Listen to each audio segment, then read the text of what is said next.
Get ready to challenge conventional beliefs about what's possible in creating health, wealth, and happiness. You are listening to Playing on the Edge Radio with Megan Edge. This hit show is providing you with ways of sustaining radical and powerful changes in your life. It is time to open and expand your awareness, accelerate your well-being as Megan shares wisdom, teachings, and experience from a lifelong journey of the heart. Enact the power of radical change with ease and lift your desires to a new perspective. Now, here's Playing on the Edge Radio. Hey, everybody, I'm Dr. Pat, and I'm joined by, of course, the host of Playing on the Edge Radio, Megan Edge. You know, today, Megan, this is kind of cool. We get to talk about time and whether or not time actually does heal all wounds. Yes. And you've got something really interesting about this, remembering the future, being present, knowing the past. You know, when we take a look at all of this, we kind of have the thought that if we just give it enough time, right, just give it enough time, it is like this miraculous interception of time and healing that happens. Right. But is it really that? And what a great show. I'm so excited for this show. In fact, I'm feeling a little nervous. I want to share with our audience that I'm feeling a little nervous about this. Because for me, it has such importance that as part of the healing journey, we have an understanding of our relationship with time. And so it matters to me that we're able to really do this show in a way that speaks to our audience about this important aspect of our healing journey. And in fact, I want to share that to that end, I found my magic 8-ball just before we started this show. And in fact, we had originally called the show Divination. Yes. Remembering the future, being present, and knowing the past. And then as we started to talk about what this was going to look like, right, we decided there needs to be something more to really sink ourselves into. And that's when we came up with does time heal all wounds? Because really that's what we were talking about. But the divination piece of it is important because that's what connects us to the future. So my magic 8-ball and I had a little conversation before we started, and I asked, is this going to be a great show? And the magic 8-ball said, what was the answer? I think it was probably yes or mostly yes. Mostly. Yeah. Mostly yes. Mostly yes. Yeah. Mostly yes. And I think that would be true if I asked that question every day. Mostly yes, right? And what does that mean, mostly yes? That means it could be like 99.9% of it. And isn't it interesting? We all have had our little magic 8-balls, haven't we?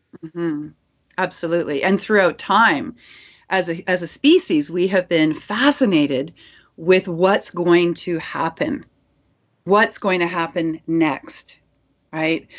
And this desire to know that future, to control that future, to understand that future, and to be able to meet that future. And the way that ties into the healing journey and this idea of can time heal all wounds is that as soon as we start thinking about how we can feel better, we've moved into a space in the future where we are anticipating feeling better. We're projecting into a future time when we no longer are in pain, whether that's emotional or physical, and we imagine what that could be like. And in a lot of cases, that's what jumpstarts our healing journey, is getting ourselves out of the present moment where we're immersed in our pain and actually imagining what it's going to be like when we've done our healing work and we're not in that pain any longer. Yeah, I mean, when we talked about this earlier, we were talking about the meaning or the history of divination. We were talking about what that means and how we can embrace looking at the future, right? That's right. And I think it's really interesting as you and I are talking about this. Mark Zuckerberg is just trying to get on, the platform here in front of our Congress to 2 days of questioning about Facebook and what Facebook has done or not done. And for the general public, most of the people don't really know that there was something significant that the Facebook platform did or didn't do.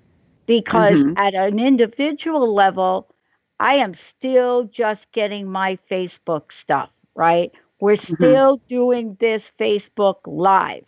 Right. And so for people that are invested in a certain aspect of the journey, they're not always conscious, or we're not always conscious, that there's even a wound to heal. Right? You know, we just figure, I'm a little bit off today.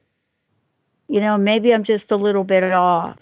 Or maybe, oh, I'm going to be around that person. Or, oh my gosh, I just don't feel right about that person friending me on Facebook. And we're not quite sure that there is a thing going on. So the question that I want to ask you is, how do we get to that part? How do we get to that part where there is a thing that might need to be healed? I think for everybody, it's a little bit different. In my own experience, what it was something that showed up in front of me that I could no longer ignore. That was, for me, that was the universe giving me that wake-up call, saying, you are so far off the path you wrote for yourself when you decided to come back into being human that we need to course correct. And that's when those wake-up calls come in. For me, the wake-up call had to do with love. For other people, it could do with money, it could do with health, it could do with work, it could do with family, where some event occurs that is so significant that you can't just keep your blinders on. You can no longer pretend everything is okay, and you can no longer hold that smile on your face for the outside world. And then it'll start to show up in physical ways or emotional ways. So like you're saying, you may start to feel off every day. All right, that sense of my skin is too tight, something doesn't feel right, I think I'm missing out on something, I feel like I'm doing the same thing over and over again, I'm just going through the motions, something is missing. I think this notion of what is life really about? Will we be living in the present, or will we be living in the past? Let's take a short break. When we come back, we'll talk about that and talk about how all of this together weaves this beautiful tapestry of healing. Let's take a short break. We'll be right back, everybody.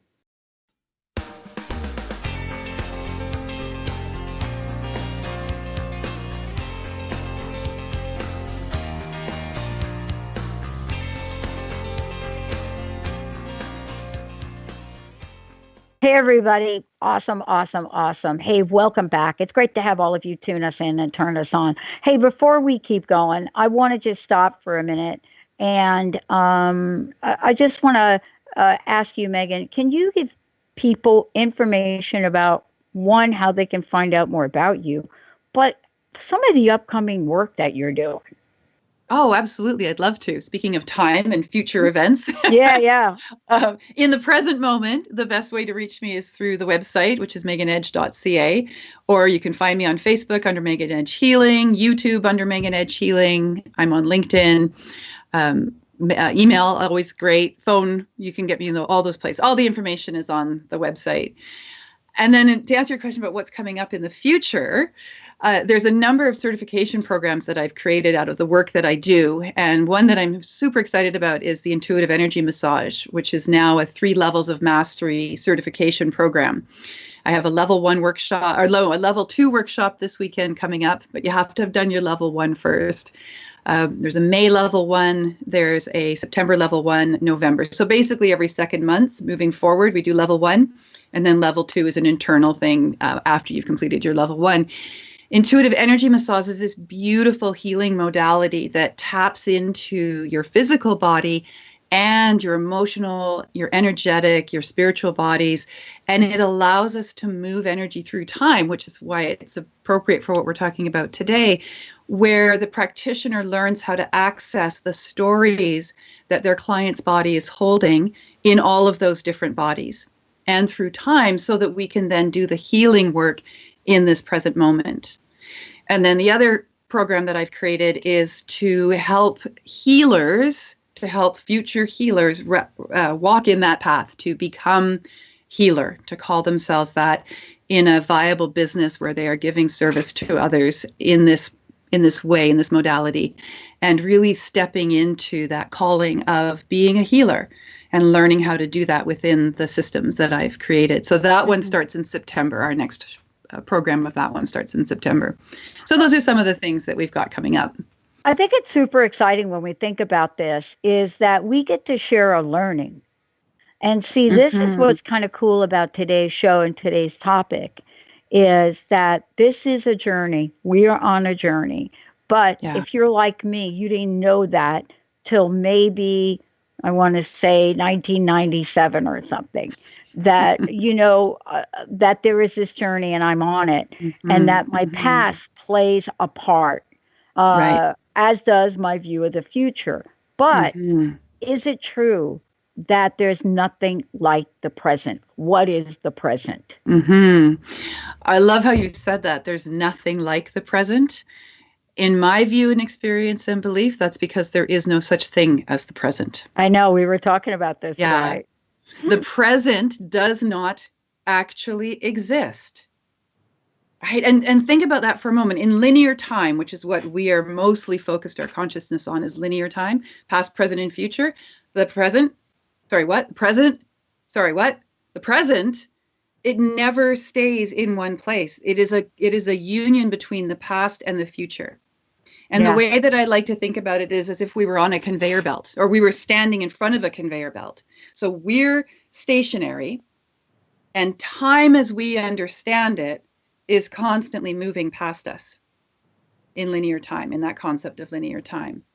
But then if you want to take the quantum physics and throw that into the mix, now we're talking about a circular experience of time, or even a spherical experience of time, where ultimately all time is simultaneous.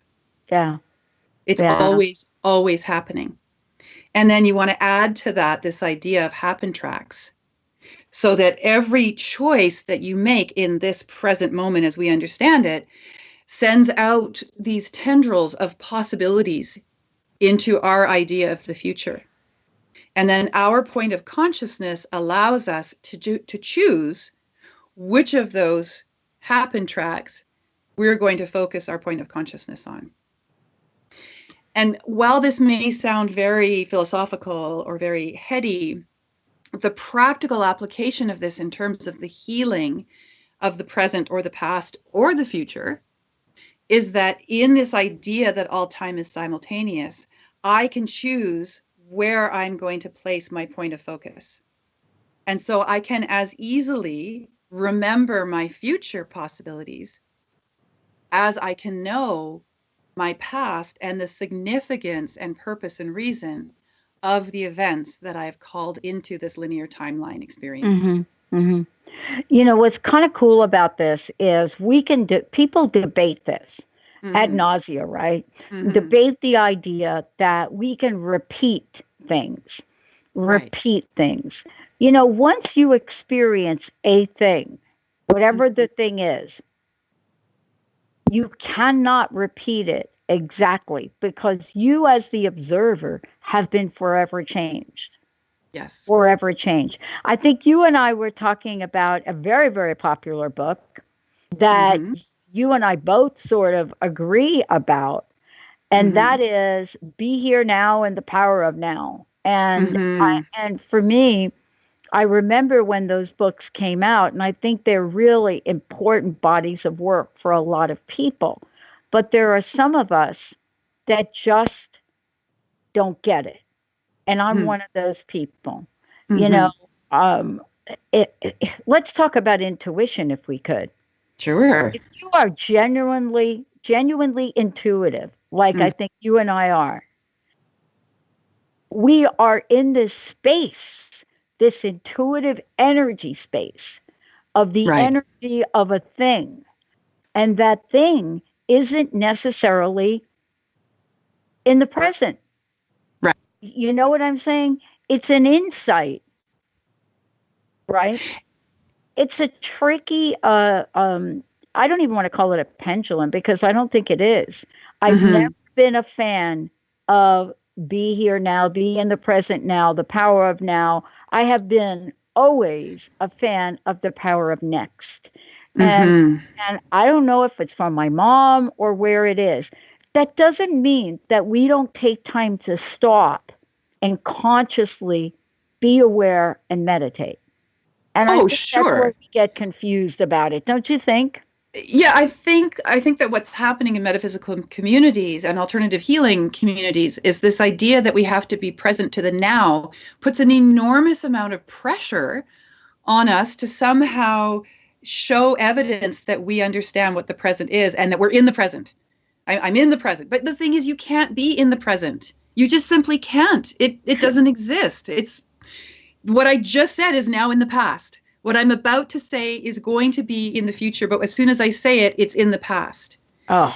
If we could give ourselves a break and stop trying so hard to fit into a model of the present as though it is some superior place of being, and allow ourselves to move more into the flow of how time is in constant motion, I think that we could achieve much deeper healing of those things that we consider to be our past traumas, with the understanding that the moment we connect with those experiences and connect with the desire to be healed, so we're joining the past and the future together, then we have opened up a space in front of us that is fluid enough to allow us to change our relationship with those experiences that we feel are still in our energetic system, that we're still getting triggered into the visceral experience of it as if it were still happening right now, because in all time, being simultaneous,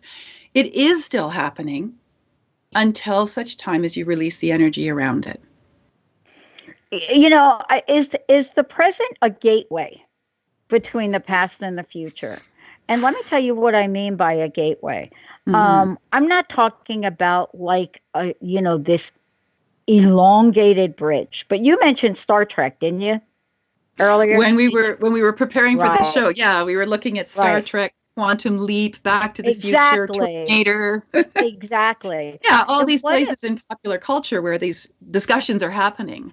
Yeah, and I had a thought now about this, and I'd love for you to talk about it and ask you how you talk about this in the work that you do, the healing work that you do.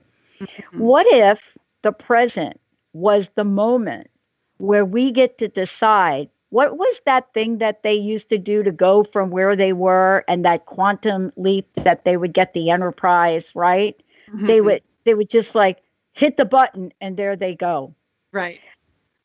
What if the present was simply a resting place to decide on trajectory? It could be that, although there's still that idea in our language of it's a place to stop. Exactly. When there is no stopping. Right. Right. Not when we're focused on linear time. If we move ourselves out of linear time through meditation or through the use of hallucinogenic drugs or whatever your thing is that gets you there, dreaming, daydreaming, whatever it is, if we can use the moment that's right in front of us to catapult ourselves into a different dimensional experience of time, then perhaps we could have that experience of all time stopping. But I think that while we are in the human form, we are in an energy of linear time. It's very problematic for us to do that and be able to sustain that point of focus, because we have to keep coming back to the physical. Yeah. And you know what's kind of cool about it? The Enterprise was never really stopped. No. I mean, never. I mean, and really, I love the analogy we're using. You know, there was constantly movement, even when in whatever version of that you watched, they were completely obliterated. They were still out there moving. They were still out there moving. You know, I love this conversation because what it allows us to do is look at a new paradigm for healing. Right? Absolutely. Yes. Right. I mean, that's what you and I are talking about. That's what your work is about.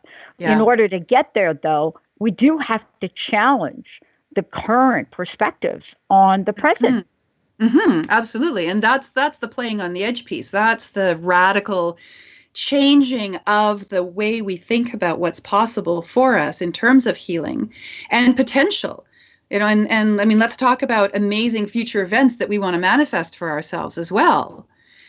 When we can allow our consciousness to move fluidly between our idea of the past, our concept of the future, this idea of am I present, all of that, instead of getting stuck in it and putting it into boxes, if we can move fluidly through it, then what I know to be true from the work that I do is how quickly, in some cases miraculously, the healing can happen the moment the client connects to a new perspective and a new relationship to those events that have occurred for them that they believe are the reason why they aren't living the life right now or in the future that they think they deserve to be living. Yeah, I just got a major dose of this here recently. And I can't believe that when you and I talk about this and we plan these shows, I'm always shocked at the way things change. And I think I could see your face. People don't know. They think you and I just show up when we do the show. We spend time together. We do spend time together. It's awesome time, too. It's awesome time. And I thought about this, and I thought about the confident healer. And I thought the word confident changes the entire paradigm of that. Yeah. Confident healer. Yeah. Because when I think about that and this intensive work that you teach others to do, you have to have a very different perspective on time, or else you will not be able to be confident. I was not confident that I was going to heal my body despite all of the reports, despite all of the diagnosis, despite all of the drugs. None of it was going to happen until I stepped in a place that wasn't the present. Or I have to use the word present. You know what I mean? Yeah. It's our language. It's our language. Yeah. It's the report. It's your bank statement. Right? Yeah. It's the doctor's report. It's your kids' report cards.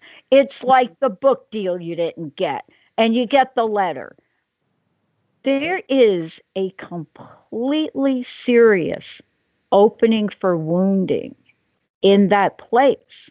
How do we, or how do you help people to live in that place of confidence so that confident healer and past and future have a purpose and a realm to their lives? There isn't any one way. I have a whole system now that I've been developing and evolving over the years. And that's where that program has come from, and the manual that I've written for it. And there's lots of different visualizations. There's lots of different conversations that I can have with my clients to help them create that new relationship that we're talking about. There's a visualization that I work with, which is called moving energy through time, for example. And the idea is this, that in front of ourselves, there's that conveyor belt I was talking about earlier. To the left of our physical body is our energetic past. And the left side of our body houses our past experiences and our memories. To the right is the future energy, our energetic future. And the right side of our body is the more active side of our body. It's the part of our body that manifests those dreams and desires. And then right here, this is the only place I know of, Pat, where the present actually can exist. Here. It's right here, in this space. Right my here. Hands. Here, okay? Yeah. Okay, so in the past, on that conveyor belt, are all the things that have happened and continually to leave my focus of consciousness as they swim past me into the past. And that's where they stay, either as a healed, joyful memory or as a painful, traumatic memory or experience. The future energy is where everything I've placed into my future that I'm waiting to meet as it comes along that conveyor belt. Okay. And my experience of meeting those future events will depend entirely on this space of energy right here in front of me. Because in this space is contained everything I believe to be true about my life experiences and what I believe they say about me. So in order to do the healing work, What I want my clients to do is to visualize one of these events in their lives. Let's say it's a traumatic divorce. I want them to bring that whole energy of that event right here in front of them. I want them to go back into it. I want them to feel it in their body, what that was like, what that pain was like, what the agony was like, what the uncertainty was like, what the confusion was like, the betrayal, whatever their experience was. I want them to bring it all back into their physical body because, and here's the really key point, Pat, your body doesn't know that there's a past and a future. Your body only knows what it receives as electrical and emotional impulses from your memory. And that memory includes future events, because the reason you can think of and imagine future events is because you already know what that feels like because of that simultaneous time. So to bring it back down to a more grounded level, though, we're pulling that experience right in front. Okay. And then we're asking a question. Is there anything about this event that is still stuck or being held in my energetic and emotional bodies? And when the answer is yes, then there's a physical exercise that we do to connect the physical body and how the physical body is holding this energy to the energy itself. And that is to decide, are we ready to do the work, or is that a future event? Are we ready to do the work, and is the work done, and can it go back into the past where it remains as part of our story? So let's say the answer is the work has been done. We have cleared that experience. My client now has a new relationship with that divorce. She's given it purpose and reason. She's decided that it made sense, and she's done her healing work with it. So then we're going to take our right hand, we're going to take a deep breath in with that knowing. And then on the exhale, we physically move it back into the past, where it becomes part of our story, but no longer defines who we are, and is no longer a trigger for our body to go back into the physical manifestation of the emotional experience. If the answer is no, I'm not ready yet, for whatever reason, and we never judge that, I'm not ready to do it yet. I want to place it in the future so that when I'm stronger, when I feel more confident, when it's the right time, I can do the work well. Then we do the same experience, but we do it in reverse. So we breathe it in. And on the exhale, we move it into the future. So in either case, it's no longer right in front of us. And it's no longer stopping us in our tracks from moving into a new relationship. Right? Yeah. And you know what you're talking about is all of the folks that went through The Secret. We're going to take a short break. When we come back, we're going to talk about their future. All of the work, all the people that did the vision boards. And believe me, I have a vision board. I do a vision board.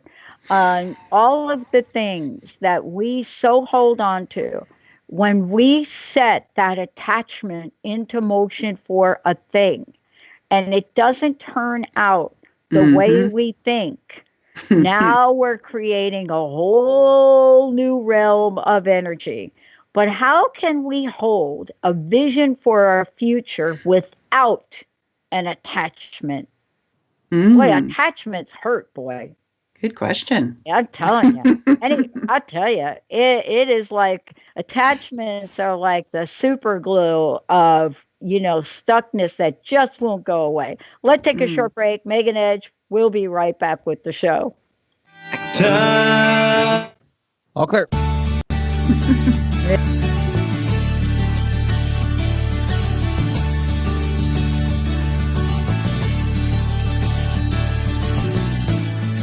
Have you ever wondered how you might feel differently if the books were full of her instead of him? What if your history lesson was filled with powerful women leaders and rulers? As a woman, would you feel more empowered? As a man, would you see women differently? I'm Megan Edge. I'd love for you to join me on my radio show, Playing on the Edge, Radical Change with Ease, with my co-host, Dr. Pat, on Transformation Talk Radio. I hope to see you there.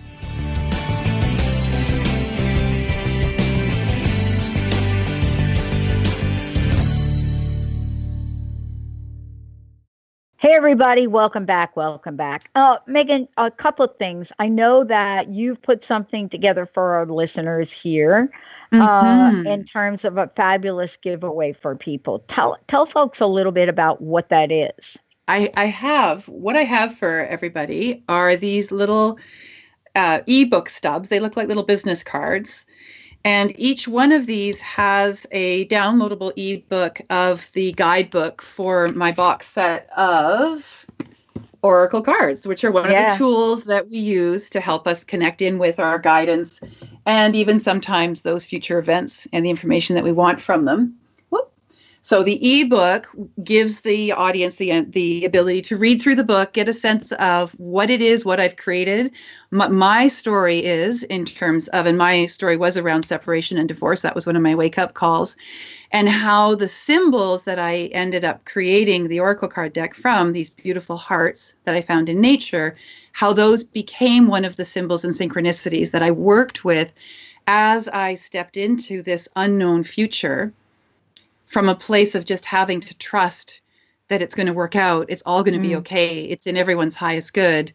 And so all of that is in the story. And then you also get to learn how to work with these divination tools, these beautiful oracle cards, meditation tools, whatever you want to call them. And then each one has its own story as well, with a full color photo and then the channeled message and the story that came from it. And then on some of the ebook stubs, you also get to see the journal. Now, you can't interact with it. We don't have the technology just yet. Right. However, you can see it. So you can see these two pieces that are part of the box set that come with the oracle cards as well. And we have 10 of those to give away today.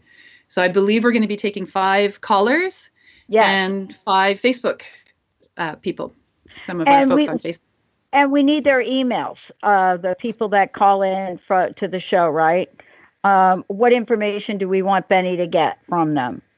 Well, there's 2 ways that I can send this. I can actually send the hard copy. I'm totally happy to go down to the post office and do snail mail. I love my post office people. So for that, I would need addresses.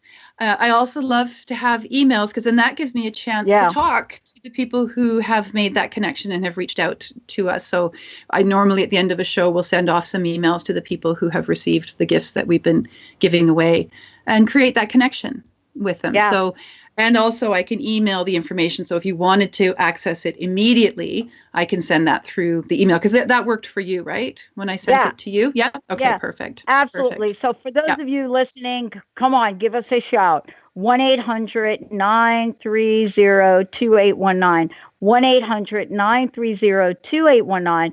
And for those of you that are watching on Facebook, just go ahead and type a comment in and say, I would love to receive one of these. So, and then I can private message them after that. Like right once we have them on the stream, then I can PM them, so they don't have to put their private information on the public part of Facebook. Exactly. Yeah. Oh, awesome. Well, so you and I were talking before we went to break. We were talking about this idea, and I made a comment about my vision board when we were talking during the break.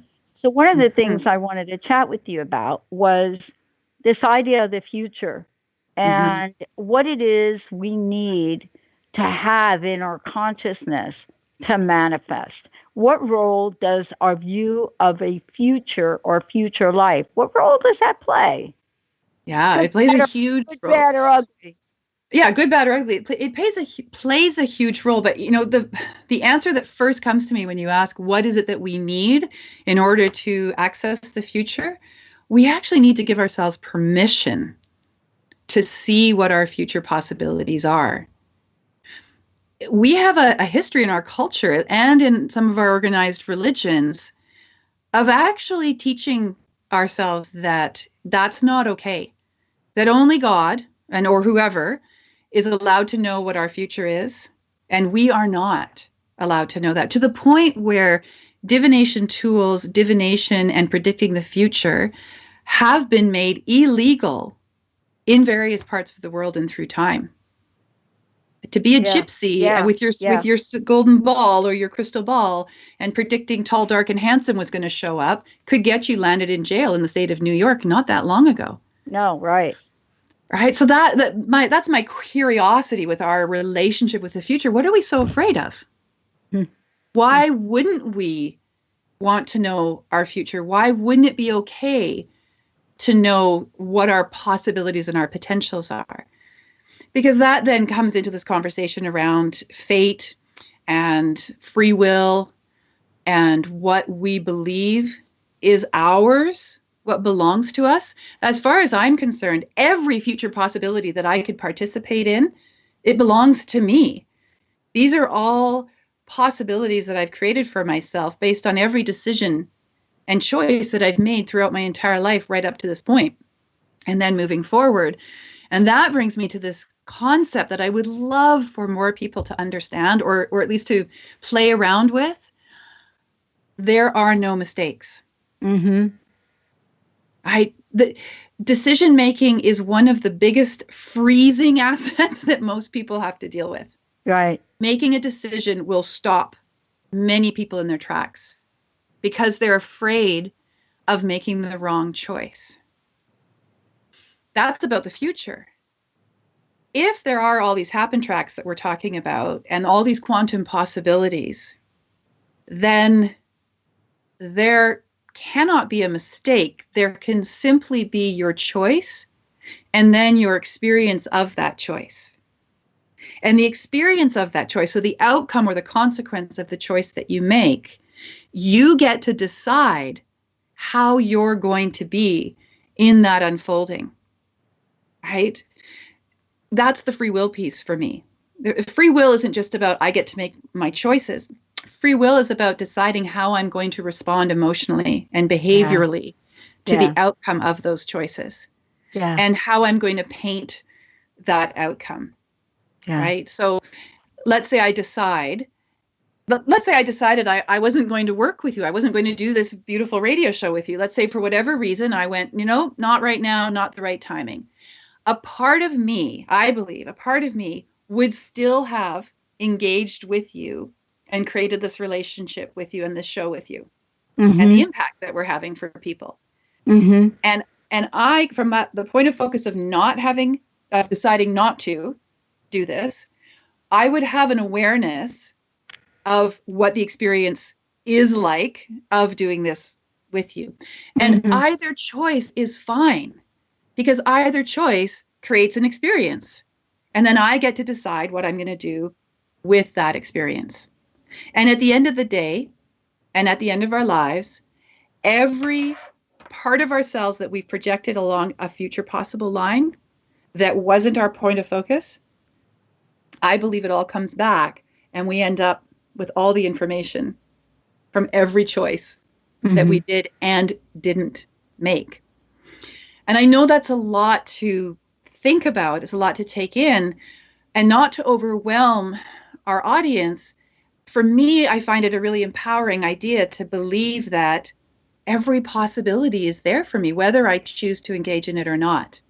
I can still learn from the other choice I think I didn't make. Right? I think every decision, whether yes, no, whatever, maybe, indifferent, has its own, what do you talk about, has its own energetic play field, right?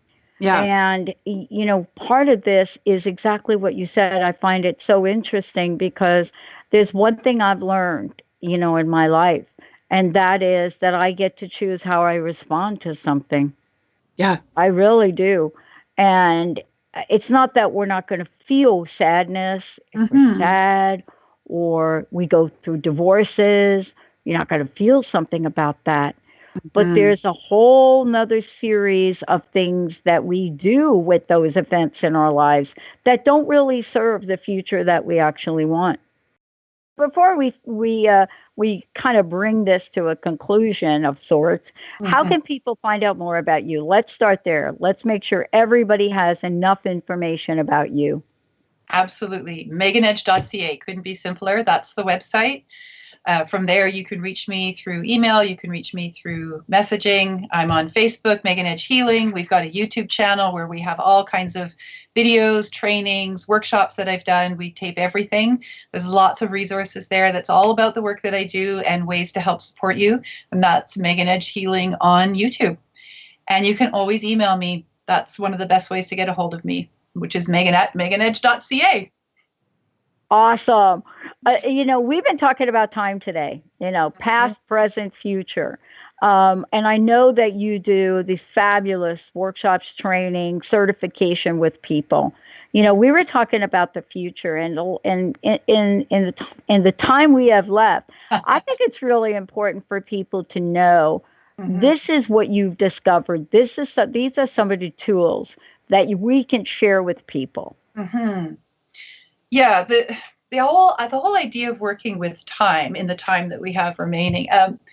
In the day-to-day business of life, you wake up in the morning, you get your breakfast, you go to work, or you look after your kids, or whatever it is that you do with your day, and then you come to the end of the day and you fall asleep, and it feels like you've gone through time, right? You've had the experience of the past and the experience of the future, and then at the end of the day, it's all in the past, and you go to sleep. When we're doing this healing work, we're working in different dimensions of energy, where we can play with this dynamic understanding of linear time, and we can make it more accessible and truly time travel with no need of a machine in and out of our past and our possible futures. And we can decide what it is that we want to do with all of that, because it's ours, it belongs to us. And that's the point of empowerment that I want to come from when I'm working with clients and teaching my students, is for them to understand how empowering it is to know where you sit in your own timing. And I have this beautiful idea of divine timing. So even though we're talking today about being in something different from linear time, I'm also in linear time. I love linear time. I'm in and out of it all the time. Divine timing, this is what I want to leave us with, is the understanding that in your own wisdom, you have chosen events and paths to travel in your lifetime that are going to show up because you have said so. And when they show up, you get to decide how you're going to be in these experiences and how you're going to walk that path. And nobody can take that away from you because you created it. It's yours. And so that at the end of the day and at the end of your life, there is no such thing as wasted time. Every moment, as we understand it, is precious and has meaning and has purpose. So none of it is wasted. And ultimately, there is always enough time. I think if we can hold on to that thought of there always being enough time, then the longing, there's a longing for more. If I could only do this, the regret of that. And I think what you're talking about is healing the energy of regret in a powerful way. Very powerful. And also preventing regret from showing up. That's the way I like to roll. Yep. Boy, I mean, once I get it, boy, that's a tough nut to let go of. But, if we could have a few tools. Megan, thank you for today. Again, please give out your website. Thank you so much today. And personal message, what do you want to leave us with? Well, I have had an amazing time. And I would like for everybody watching and listening to go out into the world and simply enjoy this beautiful day. Give yourself some time to stop and smell the roses and enjoy it. And you can reach me at meganedge.ca. I look forward to seeing everybody again. And for those of you out there, if you've missed any part of this, please go to Facebook, Transformation Talk Radio, and you'll get to see the whole thing in a few minutes. Thank you, everybody, for being the best listeners on the planet. We'll see you next time. Thank you, everybody.